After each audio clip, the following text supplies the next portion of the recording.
the podcast where we dive into the heart of music, creativity, and the people who make it all happen. I'm Letitia, the music oracle. Hi, my name is Leti Law. Welcome to Leti's podcast.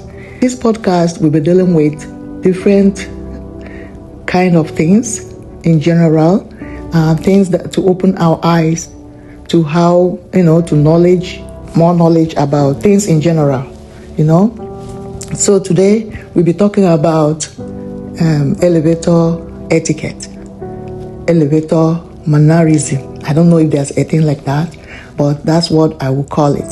The polite way to act inside an elevator and outside of it. Okay? And because of the fact that not everyone here have elevators in their vicinity or, in the country where they live right now, accessible to them, So I will define it. An elevator is a space. It's like a space, a small space inside a house or a building that the work it does is to bring people from one floor of the building to the other without having to take the stairs. So elevators can be big. Some of them are big enough to contain up to 15 people at once, and some can be small as, because they have private ones too, that is like 3 people, 4 people top that it will contain. It's always written there. This elevator can only carry, for example, they write it 2,500 kg weight, something like that. So if people continue to go in, it fills up, and then the rest will wait outside the elevator for it to come back. Yes. So about the presence of elevators, it doesn't cancel staircase, the use of the staircase. So for every building that has elevators, they also have stairway. Okay. So the stairways sometimes is opposite, sometimes is at the far end of where the elevator is. Also because of fire, the elevator has a sign that says "Do not take the elevators during fires. Only take the stairs." So there are directions like that. So when you want to board an elevator, the elevator is free to ride. Okay, buildings that have like skyscrapers, 125 story buildings. Yes, some of them 5-story buildings, and the builders feel like, or the owners feel like they want to put an elevator in, because the elevator allows people to for smoother transportation from one floor to another, and also to bring in things, transport huge equipment or cartons of supplies. Imagine having to carry those climbing stairs up and down. So that's it. So you can find elevators in buildings like the hospitals, hotels, and so on and so forth. And they have stairs. Some people prefer to walk up and down the stairs. I've walked with people. We'll be coming in from the outside together, but I will reach the elevator because I like to take it. And then some people one or two will prefer the stairs and continue to walk down the hall to take the stairway. So, and the elevators have properties that they're capable of going from floor to floor, and that's their use, right? They can go down if the building has a basement or other places, features underneath that have offices. So, and they also have so when you come to the elevator, you're standing to your right or to your left, or even in the middle of the elevator door, you are going to see, or beside it, you're going to see 3 buttons, sometimes more than 3. But out of these buttons, you will see the one that has arrow pointing up. That means this one, you press it if you're going upstairs. The elevators, usually you stand on the first floor. When you enter from outside, you're standing on the first floor, you press the up arrow button, and it means you're calling for the elevator to come from whatever floor they are to come and pick you up.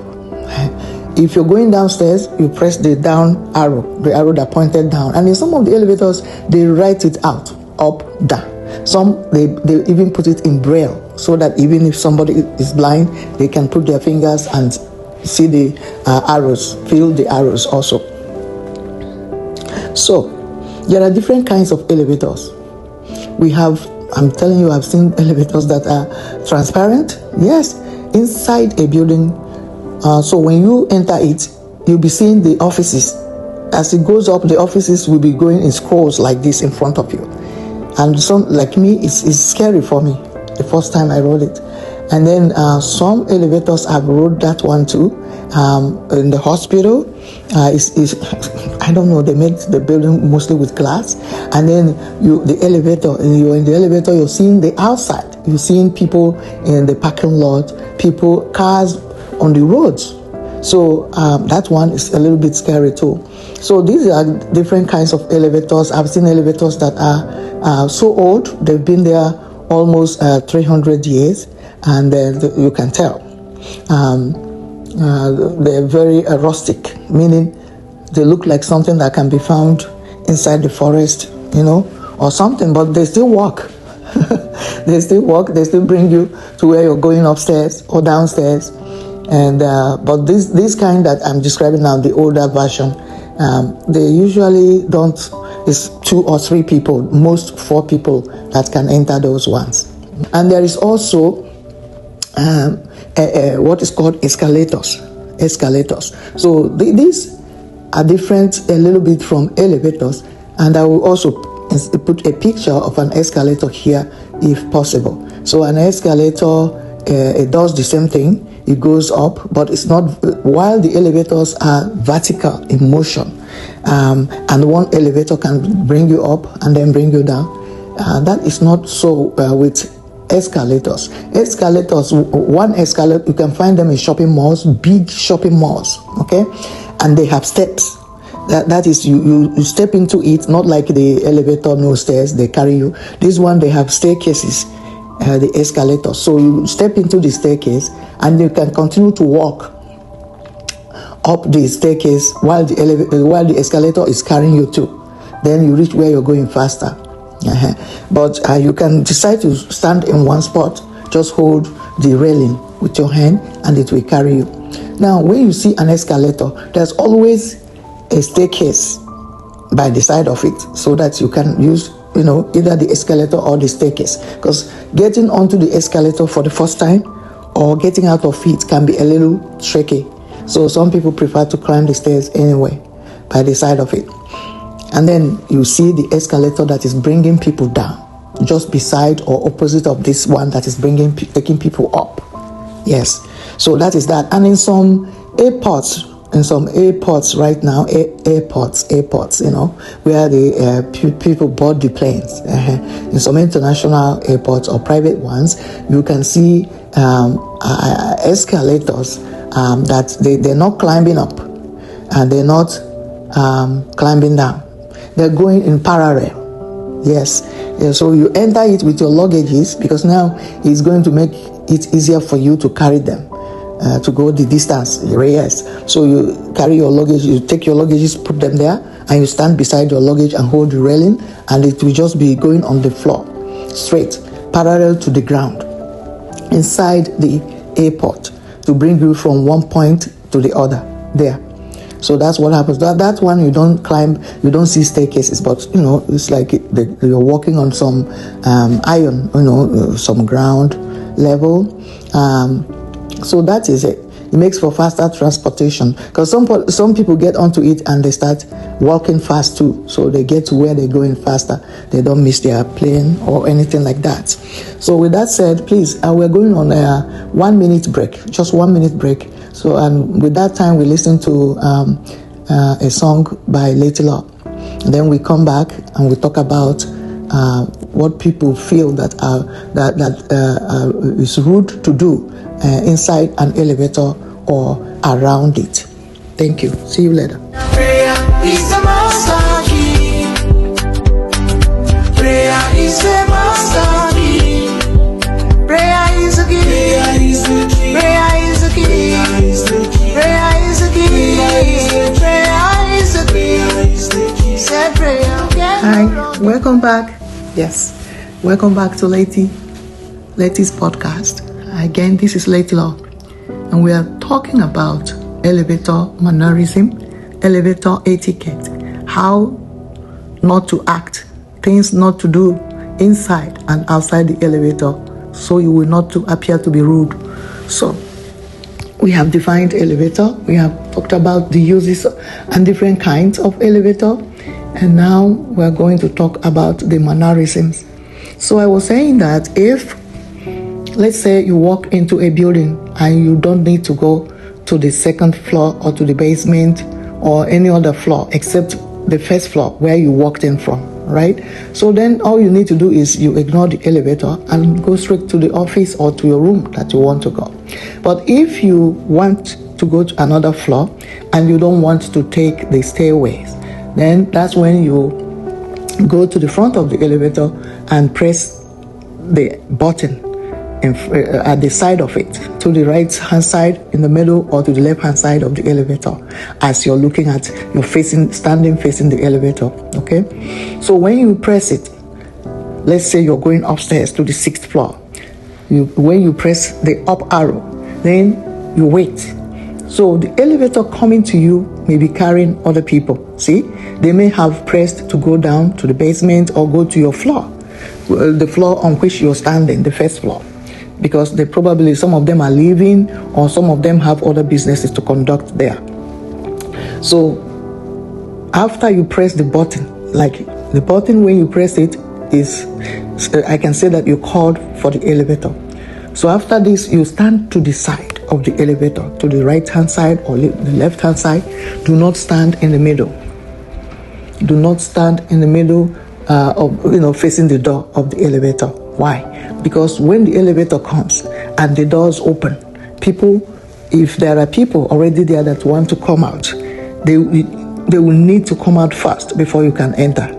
Yes, it's a polite thing to do, to stand to the side so that the people already inside that want to come out will come out, and then you enter the elevator. So the reason why I'm saying this, I have noticed, and this thing started since COVID, after COVID-19, right? I don't know if I can say that COVID took away some good manners from people or something like that, because I didn't used to see that, but it's now very, very rampant. So the elevator stops and people standing outside start to rush into the elevator. Some of them, sometimes it feels like they're going to push down, they rush into it's like they're going to push the person that wants to come out. They're going to push them down, yes, or push them right back into the elevator. And what happens with that? If it's somebody that is scared of making trouble or asking for their rights, they stay back inside the elevator and the doors close. Now the elevator will take them all the way to another floor, and then they will wait there and press their own floor again, which is not good. Now, when you enter the elevator, to your right hand side or to your left hand side, you will see buttons. It will have number 1, number 2, number 3. Sometimes it has basement there or lower level, LL, something like that. In airports, you can see, depending on what. So depending on where you're going is where you press the button. If you're going to, let's say, the 6th floor, you press number 6 and it will take you there. Okay, so one of the politest things to do in getting into an elevator is, when you call it, stand by the side. Stand by the side. Do not stand right in front of the door, because it will open when it reaches that place, that floor where you're standing, and somebody may want to get off the elevator. And the polite thing is to let them come out and then you enter. Think about it also.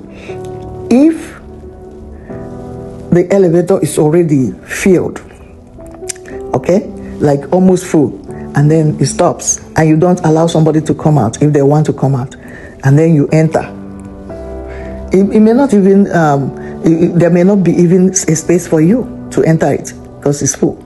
But if you allow somebody to come out and then you enter. Now, for example, if it's filled up, because the doors are still going to open on your floor, even if it's carrying enough people.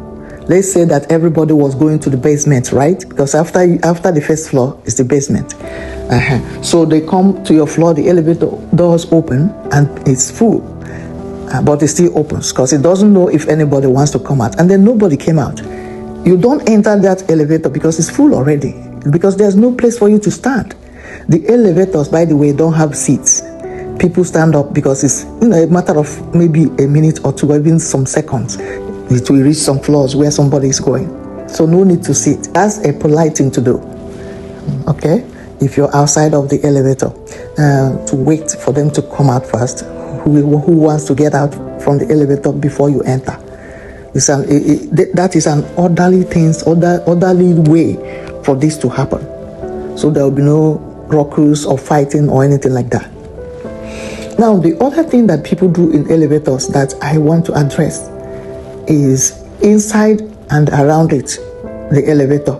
People get on their phone and they're so loud, they like literally yelling. Some people don't know how to talk, in a quiet way. So even though it's a public, there are so many people there inside the elevator. There are people outside the elevator, and these people bring out their phone, they answer it, and they yell on the phone. And sometimes listening to the conversation, sometimes the conversation is in another language altogether.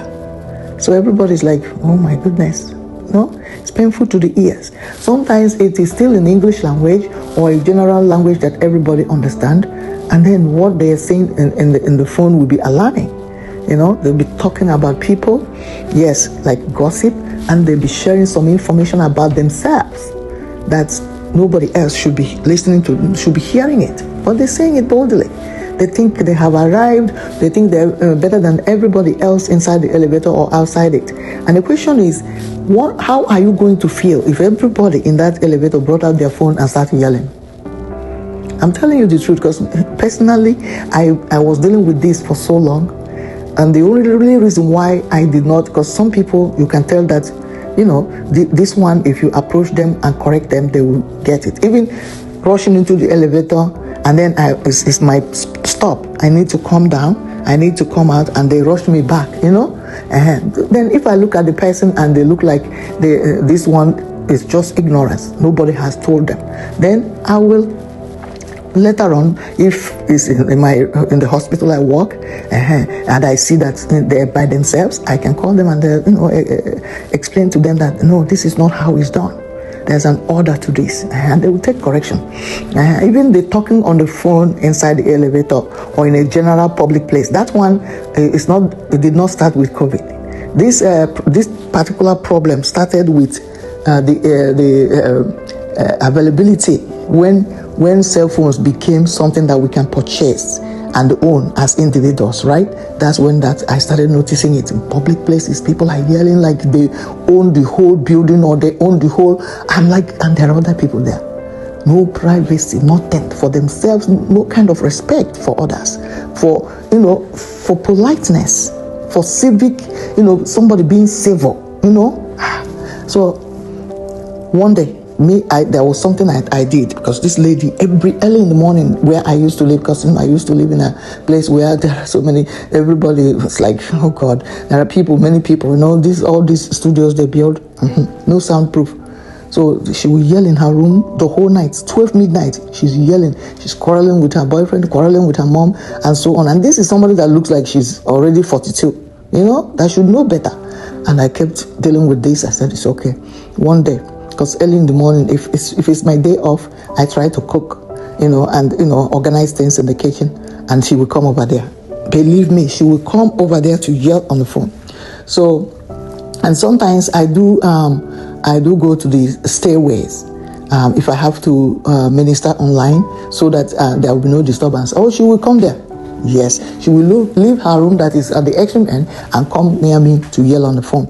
So one day I said, okay, it was my day off from work, so I was inside and people were sleeping. And then she came out. It was like 4 a.m. early in the morning, and she came there because she saw me and she began to yell. Me, I took out my phone and began yelling as if I'm talking to somebody. I was bah, because she was talking in a different language. But I do understand her language. And then she said in her language to somebody, because she saw that my yelling was bigger than hers, yeah, I can raise my voice. if she decide not to be civil to anyone, then I want her to see how it feels, for a little bit. So I went ahead and yelled on top of my voice, like, like hell was falling down. Do you know what happened? She looked at me and she told the person on the other line on her phone that she said something about loca. That she was speaking Spanish. So she told the other person that there's a crazy woman here, that she's not going to be able to talk anymore on this phone, that she's going to just go to her car. Her car was outside. And you come and yell in a building like this, wake up people because nobody was complaining.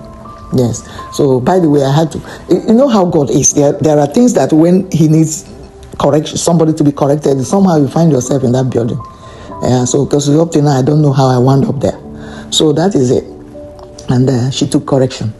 The next day, I was at work, so I didn't know. But within 4 days, I was off again. And she stopped coming out early to yell.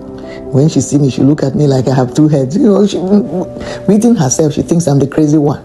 But meanwhile, I'm trying to correct her, because there was a time, even before the yelling match, there was a time that I tried to talk to her in a civil manner about this. I said, listen, people are sleeping. She said, it's not her business. I do not care. Do I look like I care? I'm like, what? Wow, this is a little much. It's a lot, it's much. So, and that's how that went. So, but I'm not encouraging you to do that because some people are more crazy than others. They may not accept it the way this one corrected herself because of that. But with that said, I just want to say it is rude to go publicly on your cell phone and yell when people are around.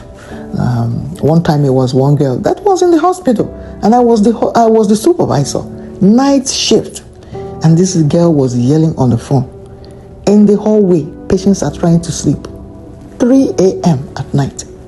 So I went there by myself, because initially I thought she was a patient. I was down the hall. I said, oh my goodness, we admitted someone that is crazy in the head or something.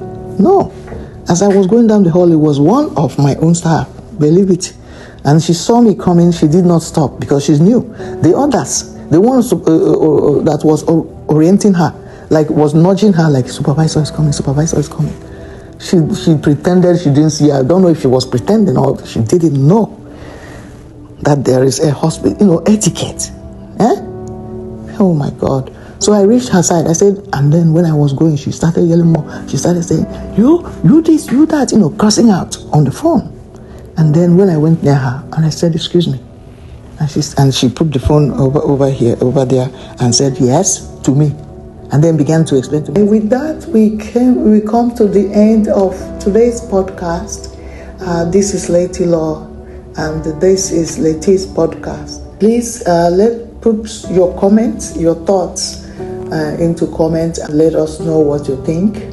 Also, subscribe and like, so that when the next one episode, you will see it. We're doing 3 times a week as it is. Our next topic will be a general one, also to address something that I want people to know and talk about. Thank you. Bye. Prayer is the master key. Prayer is the